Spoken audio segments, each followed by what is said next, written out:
Okay. So we will start with the next character, that is John Thompson. Okay, just a minute.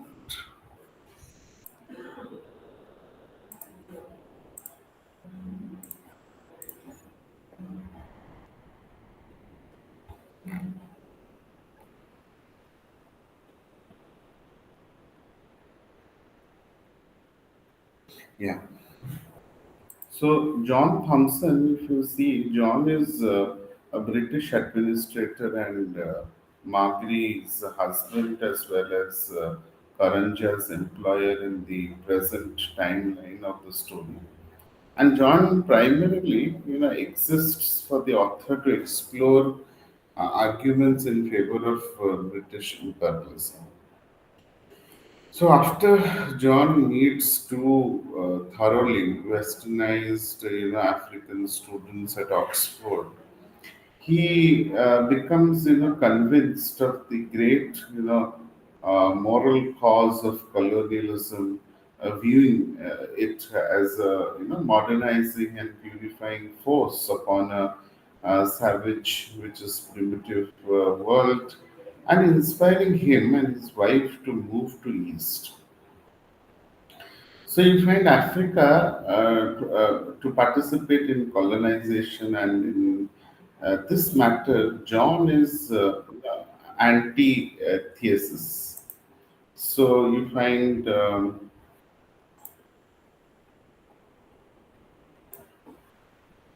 just a minute. Huh. So John, you find is antithesis to of Kihika and his moral opponent, believing that the moral argument favors colonialism and not revolution. But however, you find despite John's moralism, you find uh, just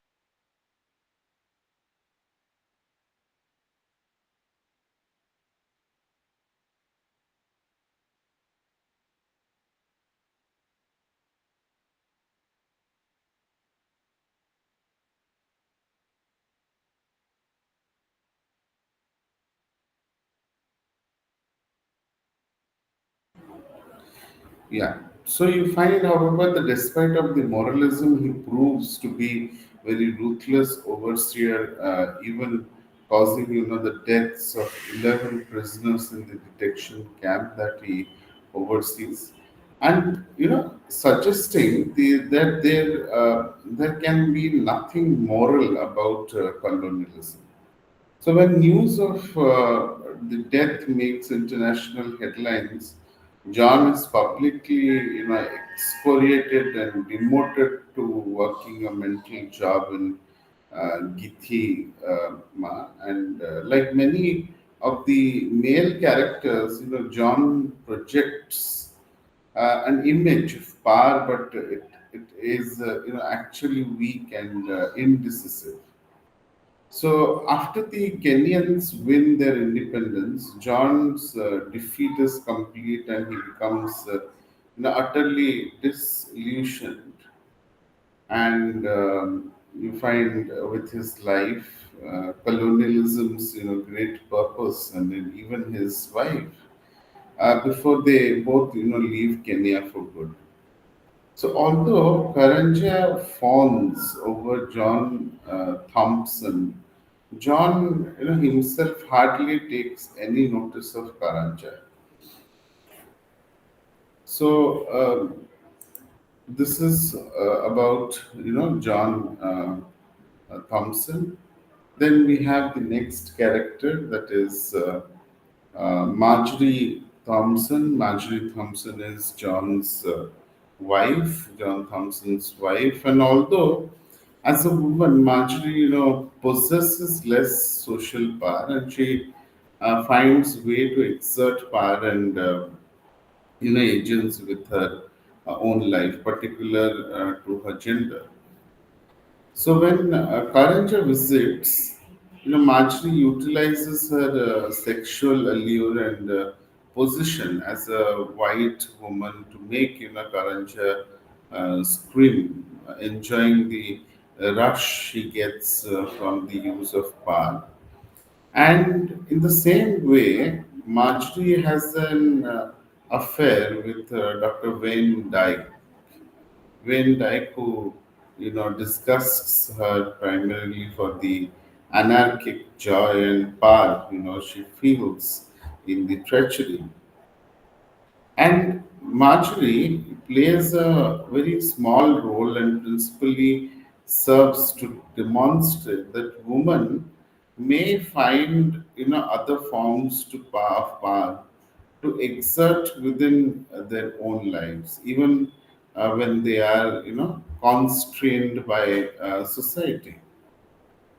So the next character is Varavi, uh, Varvi. Varvi is is a notable village elder who tries to convince Mugo to lead the Uhuru celebration and become a chief in the in the village. Okay, so this Uhuru is the Swahili word for freedom, and it encapsulates both the concept of freedom and Kenyan struggle for independence for colonial Britain, especially though the effort of the movement and the party. So you find so Varavi. Varvi is an old man and has been involved in the movement and Kenya's fight for freedom for his entire life. And as a young man, Varvi marches in protest for the release of Harry Tupu and Jomo Kenyatta, and as an old man teaches his story of oppression and resistance to young Kihika, fosters his revolutionary spirit. So he also believes that the great African leaders, including Mugo, possesses a very mystical power, the spirit of the black people. And after the Uhuru ceremony is complete and Mugo has, confessed, Varavi is disappointed by the loss of a hero and seemingly, disenchanted with independence, suggesting that it came at great cost and was not, what he thought it would be. Clear?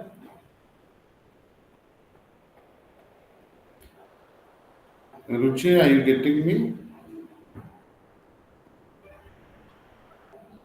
Yes, sir. Okay, Yes, sir. okay. Then we have the next character is Wambui. Wambui, just a minute.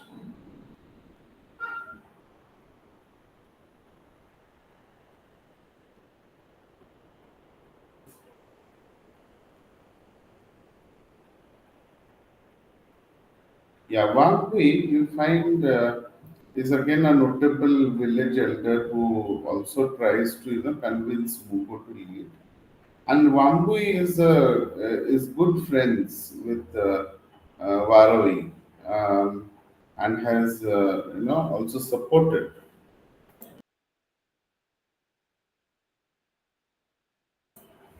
and has supported mm, and has participated in the fight of freedom. Just a minute.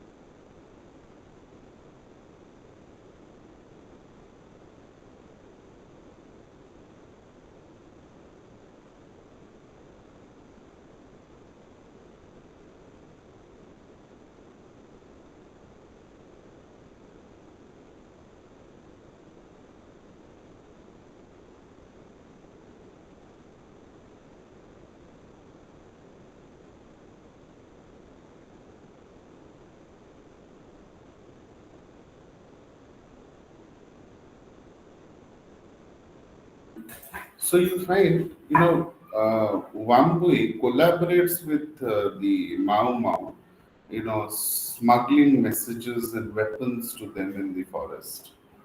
So Wambui, serves to demonstrate and, tell of the power of women to act and succeed when where men have failed, especially in times of revolution, believing that many of their achievements could not have been made without the essential help of women. And like uh, Varavi, Wambui is disappointed both by Mugo's confession and by Uhuru, seemingly, disenchanted with life after all her long, hard years of struggle. Then we have the next character. The next character is just a minute. Wangri. Wangri is Jikonyo's mother, and after being abandoned by her husband and left to die, Wangari proves her resilience by taking young Jikonyo and scratching out enough of a living to survive until he is old enough to ply a trade. So after Jikonyo is arrested, Wangri works with Mumbai to rebuild their hut and parts of the village, demonstrating her own capability to work and provide like men. When Jikonyo beats Mumbai, Wangri stands up to her son and stops him, once again, demonstrating a strength over and above that of her sons. Okay, the next character is Wambuku. Wambuku is Kihika's lover, and although Wambuku believes that will be able to convince, just a minute.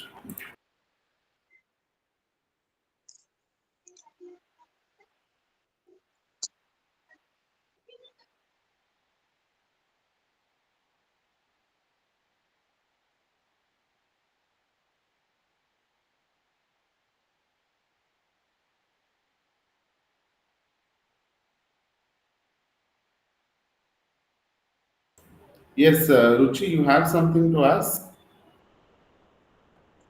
No, sir. Okay. Yeah. So Okay, sir. Wambuku believes that she will be able to convince Kihika to give up his revolutionary leanings, which she sees as a rival to herself. And Kihika leaves her to go, fight in the forest. And Wambuku is so, heartbroken that she destroys herself, eventually being, beaten to death by the soldier and, thrown in a shallow grave. And Wambuku, primarily serves as a symbol of weakness and tragedy, a foil to Enjiri's strength. So next we have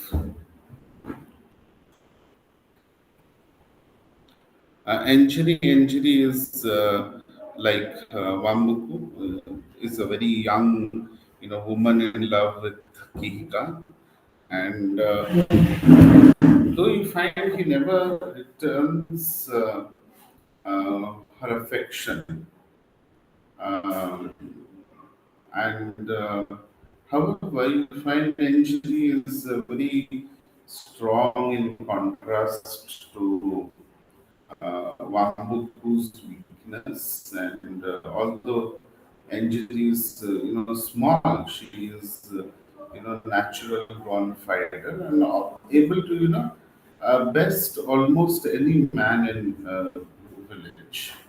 So,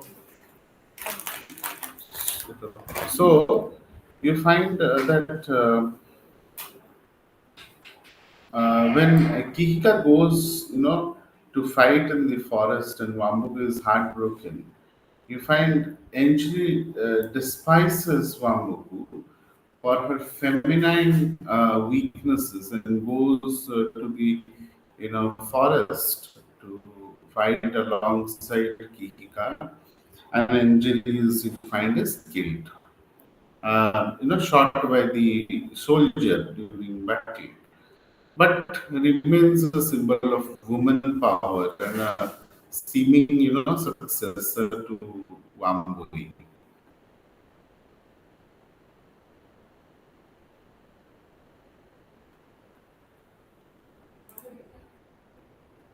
So these are the characters, you need to remember the names. The names are like, uh, odd names you have to remember.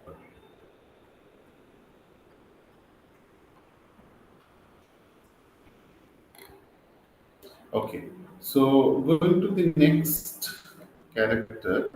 Just a minute. The internet is going little slow. Um,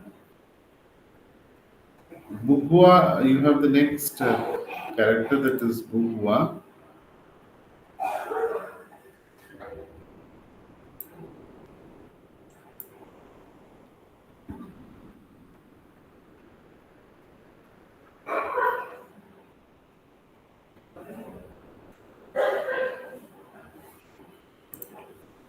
Can you?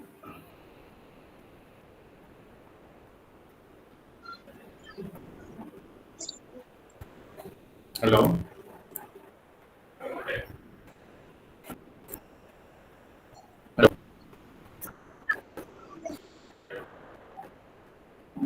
Am I audible? Yes, Hello? sir. I am here. Hello.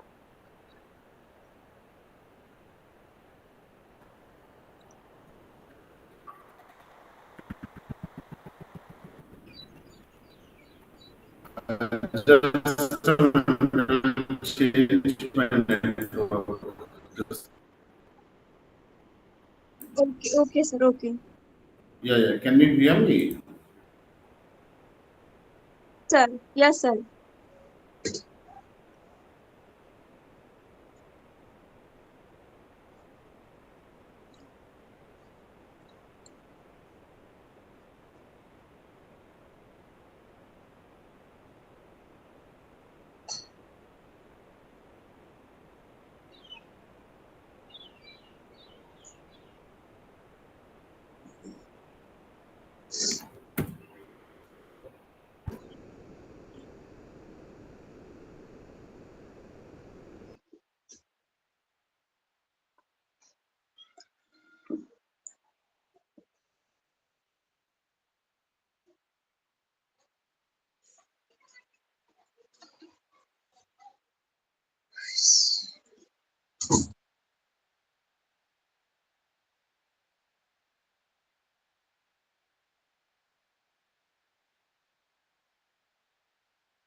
Hello? Yes, sir. Yeah. Sorry, my internet is a little bit fluctuating. So, Okay, sir. Okay. yeah, okay. So the next character that I was talking was, Bubua. Bubua is, is Kihika Karuiki and Mumbi's father and Okay. Panchiku's husband. So Bubua, does not play a large role in the story, though he is described as saddened by Kihika's decision to go and fight despite the fact that Bugua was a great warrior himself in his youth. And after Kihika dies, and is publicly, hung from a tree, Mugwa urinates on himself when he sees the mangled, tortured body of his son. Tragic, deception of a parent's pain at the loss of their child to a bloody cause. So, and then you have the next character. The next character is Thomas Robson. Do Thomas Robson is a British district officer who rules over Thabai until Kihika, assassinates him. And although he is, briefly described briefly, depicted as Tom the Terror, a terrifying, and a cruel oppressor and a hunter of freedom fighter. His main purpose is the story is to, to be killed by Kihika, which leads to the bounty of Kihika's head and his, betrayal by Muko. Okay. Then we have the next character is Harry Thupu. Harry Thupu is early, revolutionary leader in the initial days of the movement, serving as a precursor to Kihika and using, the same biblical imagery to fuel his calls for revelation. And however, you find Harry Tipu is captured and broken by his British obsessors over a period of 7 years, becoming, nothing more than a tragic figure of history, occasionally, mentioned by characters in the novel. So, next, you find the next character is General R. General R is a freedom fighter and former, comrade of Kihika who emerges from the forest with Lieutenant Koina to discover who betrayed the great leader. And General R plays a very minor role in the story, representing the Mau Mau fighters and working with, you know, um, uh, Warui and Wambui to convince Mugo to lead. However, you find although the rest of the village does not seem bent on Mugo's destruction, you find after he confesses his betrayal, General R and Lieutenant Koina are committed to justice, privately taking Mugo into the forest to execute him. Yeah.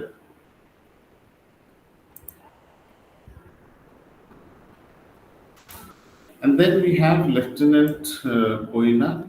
Lieutenant Koina is General Art's friend and a fellow freedom fighter and comrade in of Kihika. And we find Lieutenant Koina joins General R in searching for Kihika's betrayer, believing that it must be Karanja after running surveillance on him in Gitima. And as a young man, Lieutenant Koina once worked for Dr. Lind, but after realizing how much money she spent on her dog, enough to feed several Jikui families, he steals her weapon, butchers her dog, and joins the freedom fighters. However, when Koina sees Dr. Lind again, years after, with even more money and another dog, he begins to suspect that Kenya will not be, any different after Uhuru than it was, before.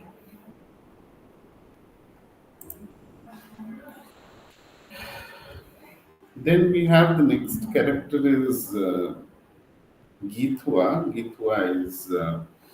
is one-legged cripple and the village beggar and cripples. Okay, so although Githua tells a story about how he lost his leg as a freedom fighter, General R discovers that Githua is lying, and has lost her leg in a traffic accident.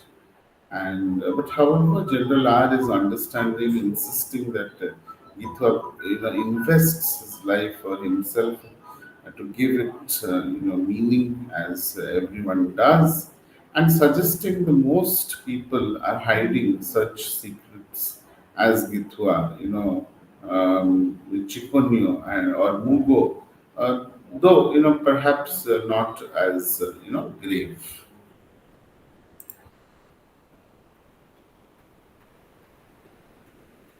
Then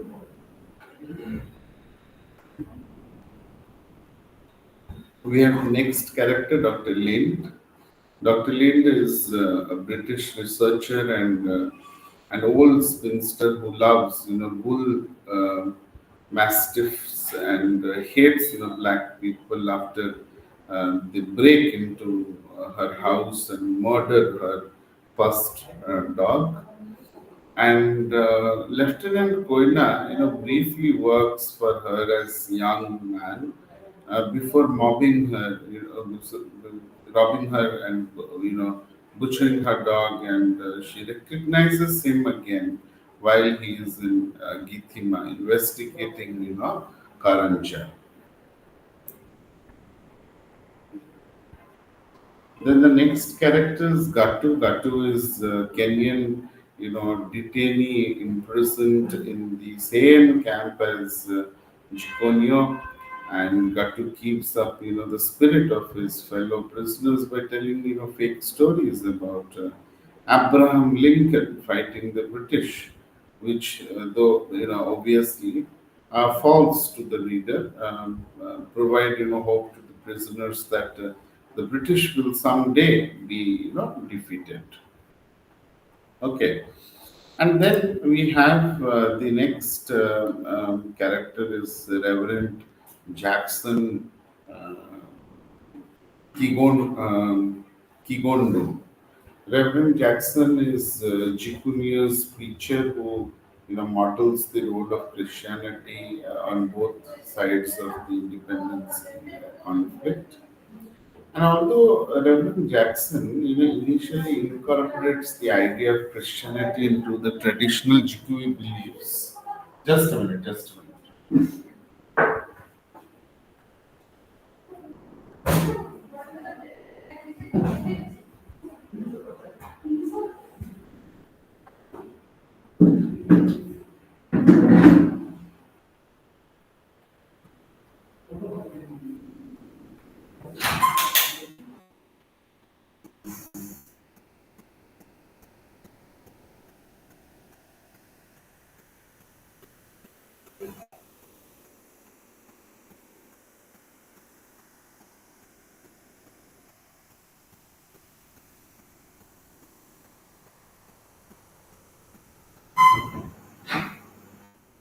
Yeah. So you find, um,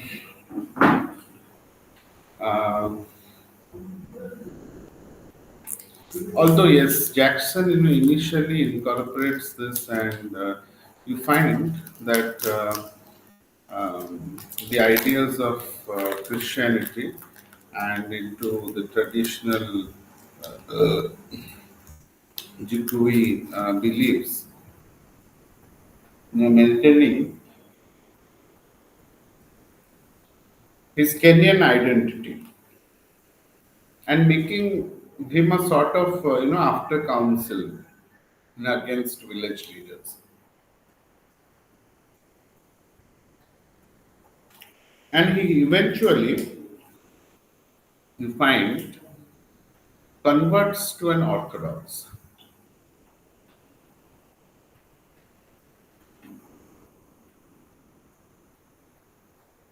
The Western form of Christianity, mm, which leads him to reject mm, the ancestral belief and practices.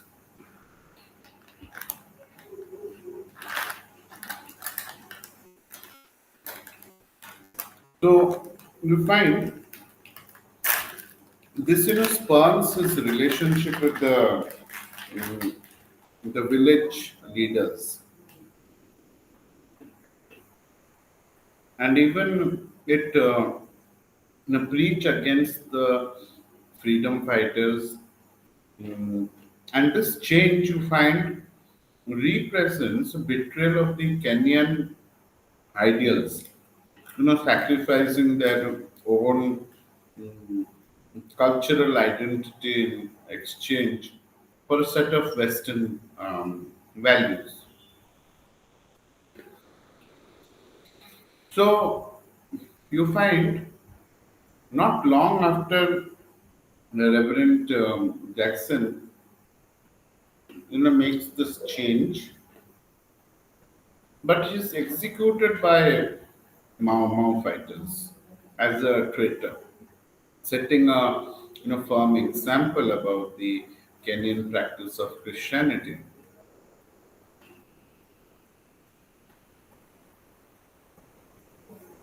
Then we have the next character, that is the old woman. The old woman is Gitogo's mother, very strange hermit who lives alone, and Mugo feels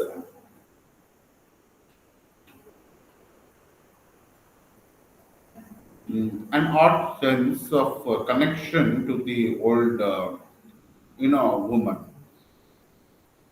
since you find that she often stares at him and mm, makes him feel as if she is seeing through him.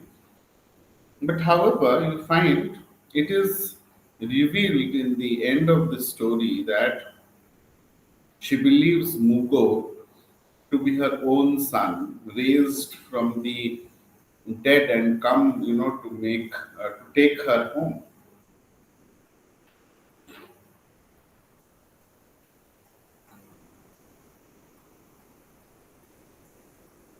Uhuru already I have told you. So these are the characters. Um, yes, Ruchi, do you? So I finished with the characters. So do you have any doubts with this? Hello, sir. Yes, sir. Hmm. Sorry, Ruchi, I couldn't hear you. एक minute sir. अब सुन पा रहे हैं? हाँ हाँ बोलो. Yes, sir. No, sir. I have no any doubt. Okay, okay, okay. Okay, sir. So what you do is um, you write down these characters because then it will be easier for you. Okay. Okay, sir. These all characters are main. क्या हुआ? Sir, these all characters are main. इस इन सबको यार मतलब वो note करना पड़ेगा. या जो हाँ, नोट मेनली जो. करने से एक तो नोट करना पड़ेगा, दूसरा ये है कि उसका जो रिलेशनशिप है एक कैरेक्टर Okay, के okay. साथ, दूसरा कैरेक्टर का Okay, sir. क्या रिलेशनशिप है वो भी लिखो, क्योंकि ये सारा Okay, कैरेक्टर sir. ना याद रखना बहुत इम्पोर्टेंट है. Okay, sir. Okay, sir. हम्म. Okay, sir. अभी now what I'll do is I will tell you about the plot. Okay, okay. Just a minute. Okay.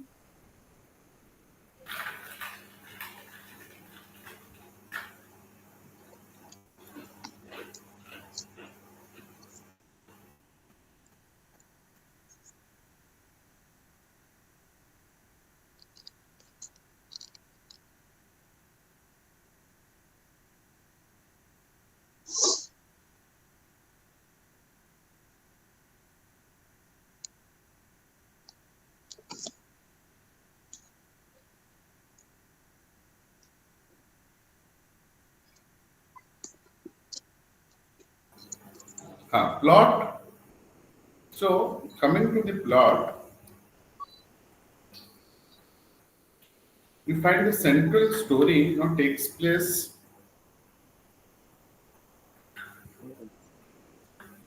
in 4 days leading up to Kenya's independence in 1963, with very frequent flashbacks to the events that happened as early as the 1920s. Okay, so you find in the village of Thabai a man named Mugo, you know, desires to live a solitary life, and now that he has been released from the detention camps. However, he is unwillingly engaged by the movement and Kenya's League of Freedom Fighters and nationalists who are bent on the reclaiming their sovereignty from the British colonists. So you find the movement, seems very pervasive throughout the rural Kenya, and although no one is sure exactly, when or how it began, but it is generally assumed that it formed shortly after the first white missionaries arrived from England, who slowly and deceitfully gathered mm, power and land from themselves before making way to the British soldiers and administrators. So Muko is has only had one interaction with the movement at a meeting where he heard Kihika, mm, who was the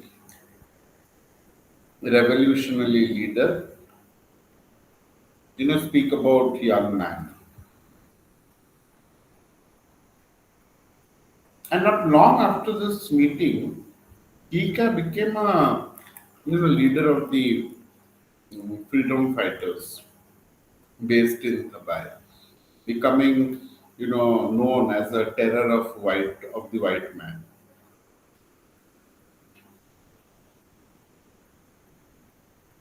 So you find although he is eventually captured and executed, Kihika's martyrdom becomes a symbol of the movement. Representatives from the party and prominent members of the village, you will find a shopkeeper named Jikonio and two village elders who devoted their entire lives to the movement. You find Warui and Wambui, ask Mugo to lead their independence celebration in a few days and become a village chief.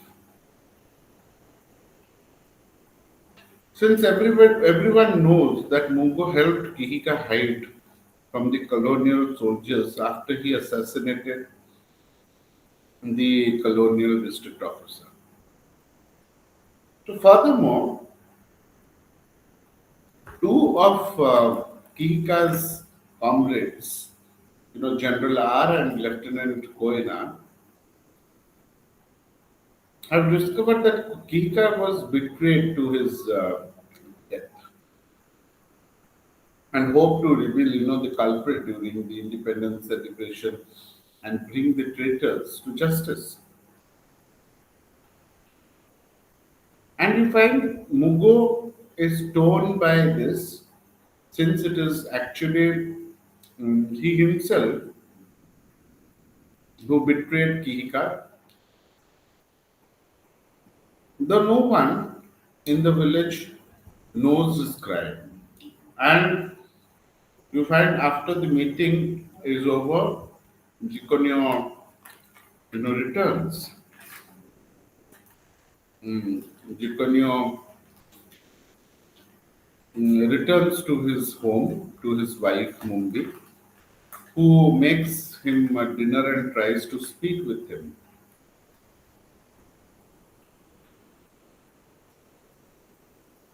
But Jikonyo acknowledges her as little as possible, and they are clearly, estranged.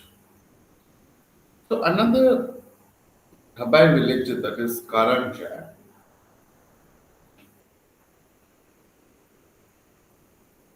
who works for the British colonizers, is a nearby agricultural research station in Githima, and though he has betrayed his countrymen west to rid themselves of the British and be free, Karanja enjoys the power that his proximity to the white man affords him, especially in the eyes of his fellow villagers. Since Karanja is himself afraid of the white people, and although Karanja views his work as very important, and he only writes label for library books and performs mundane errands for John Thompson, a former district officer. His wife Marjorie and occasionally Dr. Lind, you find a humor that the Thompson was soon, leave Kenya, troubles Karanja, since his power will, leave with them, but he cannot find the courage to ask either John or Marjorie about the matter. Okay, am I clear?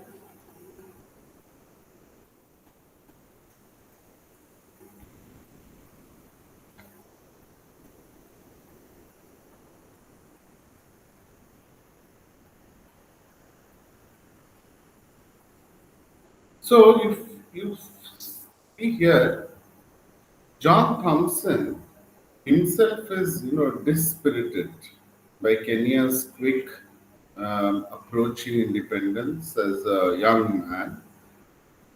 Thompson, developed um, firm belief in the righteousness of expanding the British Empire, convicted that its Western ideals were a purifying and moralizing force upon the savage in the primitive world.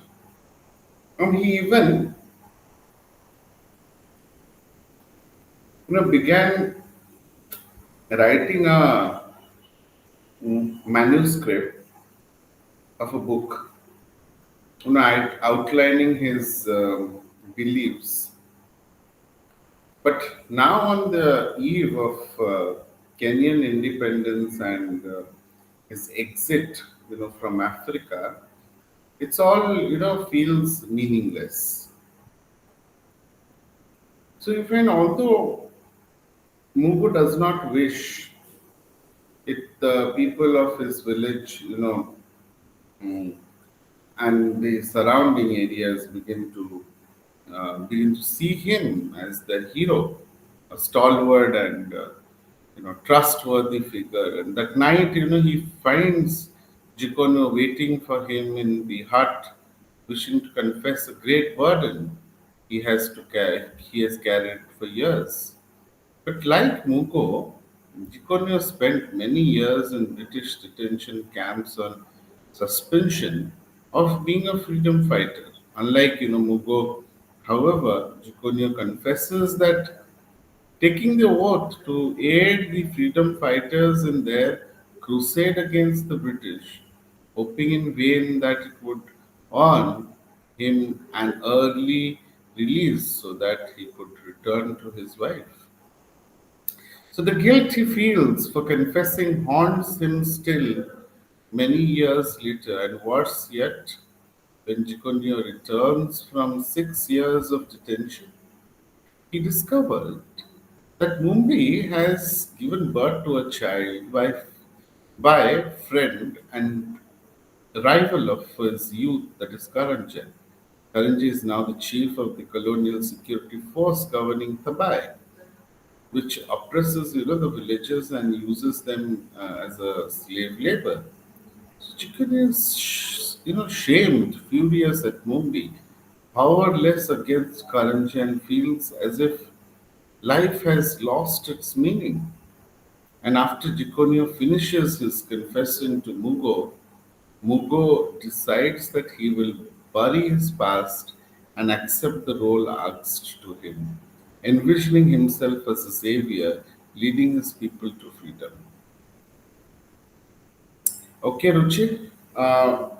So the rest, I think, one more class. I will, half 30 minutes. I will take. I'll finish this, and then we'll Okay, sir. the next, you know, mm, novel. Okay. Okay, sir. So for today, we can. I think we can stop here. Okay, sir. Thank you, sir. Okay. Thank you. Thank you. Thank you.